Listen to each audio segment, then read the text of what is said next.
Olá, pelo menos 40 migrantes que gostariam de entrar nos Estados Unidos morreram num incêndio num centro de detenção na cidade Juárez, no México, do outro lado da fronteira, do outro lado do Rio Grande, fica El Paso, no Texas. Para conter a imigração ilegal, o então presidente Donald Trump fez um acordo com o governo do México para que candidatos a asilo nos Estados Unidos esperem no México o resultado de seus processos.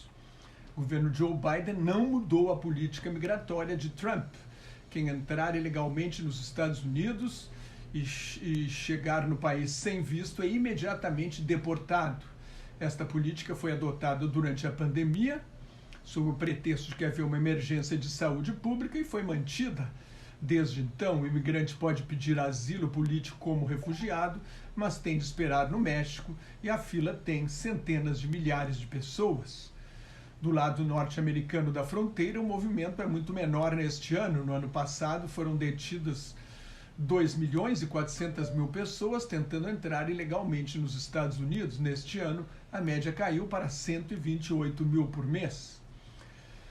Do outro lado, a situação dos migrantes no México, a situação dos migrantes é desesperadora em todas as cidades da fronteira norte. Em Tijuana, há 30 abrigos em condições de acomodar 5.600 pessoas e 15.000 imigrantes. O prefeito de Ciudad Juárez alegou que não tem mais como alojar os imigrantes que chegam de países como Venezuela, Cuba, Haiti, Honduras, Nicarágua, de países africanos, enfim, de várias partes do mundo, principalmente da América Latina.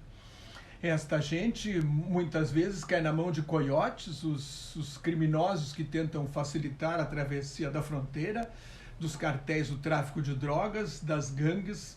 Os coiotes são gangues que cobram as milhares de dólares das famílias, e famílias fragilizadas que estão na estrada com tudo que têm, são escravizadas, há estupros, morte.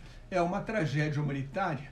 Desde 2014, 4.400 pessoas morreram tentando cruzar a fronteira entre o México e os Estados Unidos.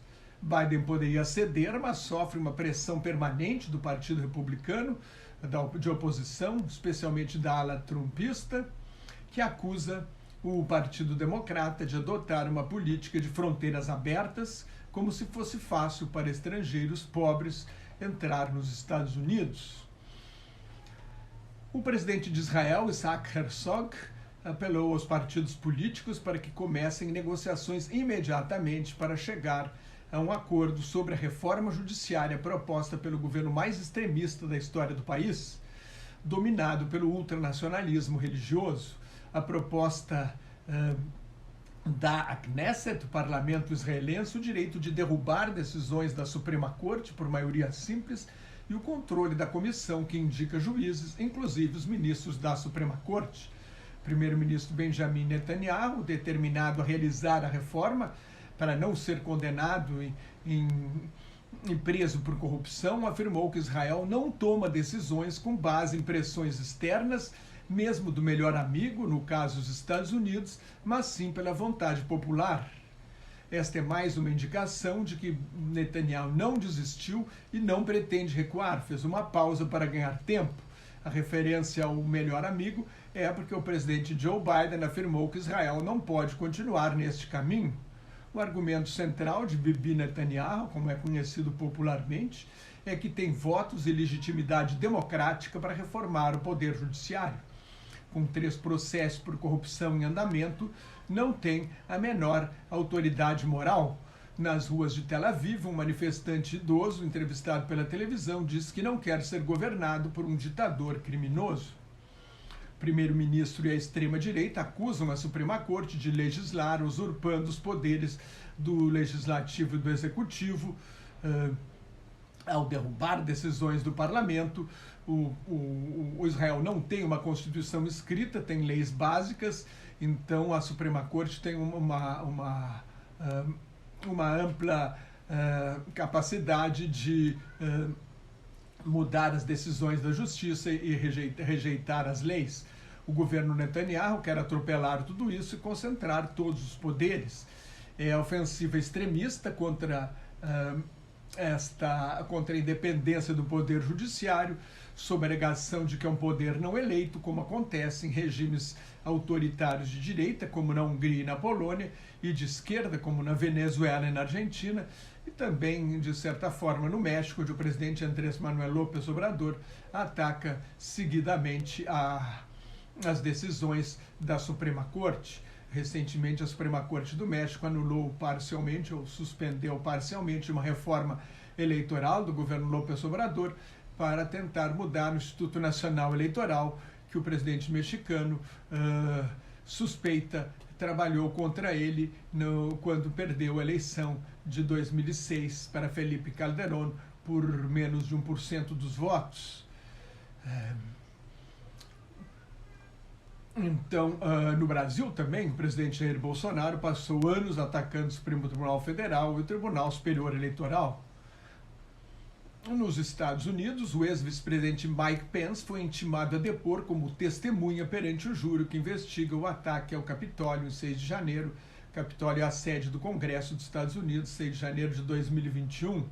Pence presidia a sessão conjunta do Congresso para certificar a vitória de Biden, que o então presidente Donald Trump não aceita até hoje, e Pence foi ameaçado de morte. Os seguidores de Trump que atacaram o Congresso chegaram a armar uma forca e gritavam "enforquem Mike Pence".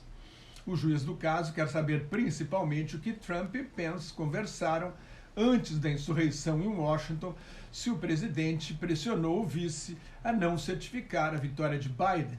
Nos termos da Constituição dos Estados Unidos, o papel do vice-presidente nesta sessão é meramente protocolar ao presidir a sessão conjunta do Congresso, que recebe os votos dos delegados de cada estado no colégio eleitoral e simplesmente confirma o resultado. É um ritual da democracia norte-americana. O vice-presidente não tem poder para alterar o resultado das urnas e do colégio eleitoral. O presidente da Ucrânia, Volodymyr Zelensky, acusou a Rússia de tornar a usina nuclear de Zaporizhzhia, a maior da Europa, como refém ao colocar forças militares nos arredores. Os Estados Unidos avisaram a Rússia que não vão mais trocar informações detalhadas sobre forças nucleares estratégicas, porque o Kremlin suspendeu a participação no novo Tratado de Redução de Armas Estratégicas, novo START ou START 3. O governo Biden explicou que o objetivo é pressionar a Rússia a voltar ao acordo, que foi prorrogado por 5 anos até fevereiro de 2026, para dar tempo a uma renegociação que atualmente parece impossível com o ditador Vladimir Putin. O novo START é o único dos acordos assinados, é um acordo assinado depois do fim da Guerra Fria, mas é o único dos acordos, né, uma continuação de acordos que haviam sido assinados antes, durante a Guerra Fria, e é o único dos acordos que ainda resta. Os outros foram todos caducaram e não foram renovados. É o mais importante, porque as armas estratégicas são aquelas que os Estados Unidos e a Rússia podem usar para atacar diretamente o território inimigo. A venda de petróleo russo para a Índia aumentou 22 vezes desde a invasão da Ucrânia. A Índia é um país não alinhado, não condenou a invasão da Ucrânia e aproveita para ter vantagens econômicas com isso. É a velha história, não dá para confiar num idealista que lucra com seu ideal. No ano passado, pela primeira vez, a energia gerada por fontes renováveis superou a energia gerada pelo carvão nos Estados Unidos. Em palestra na London School of Economics, o presidente do Banco da Inglaterra, Andrew Bailey, advertiu que na era das redes sociais, as corridas bancárias se espalham numa reação em cadeia. Isso explicaria o colapso do Silicon Valley Bank. Um dia antes da intervenção das autoridades na Califórnia, os clientes do banco sacaram 42 bilhões de dólares, algo como 217 bilhões de reais. O que acontece? As pessoas veem o primeiro boato de que o banco está mal nas redes sociais, correm para retirar o seu dinheiro, e aí é um efeito manada, os outros fazem a mesma coisa e o banco entra em colapso. 50 anos depois da primeira ligação de telefone celular, em 3 de abril de 1973, o aparelho se transformou num computador de bolso. cerca de 90% da população mundial tem acesso a alguma forma de comunicação móvel, e esse computador de bolso, em que se transformou o telefone celular, é responsável por uma geração de riqueza de $1 trilhão por ano. Se você gostou, assine meu canal no YouTube, leia o meu blog Globalização em Crise, me siga no Twitter, no Instagram e no Facebook, onde colaboro com o grupo Quarentena News. Muito obrigado pela sua atenção e até mais. Tchau.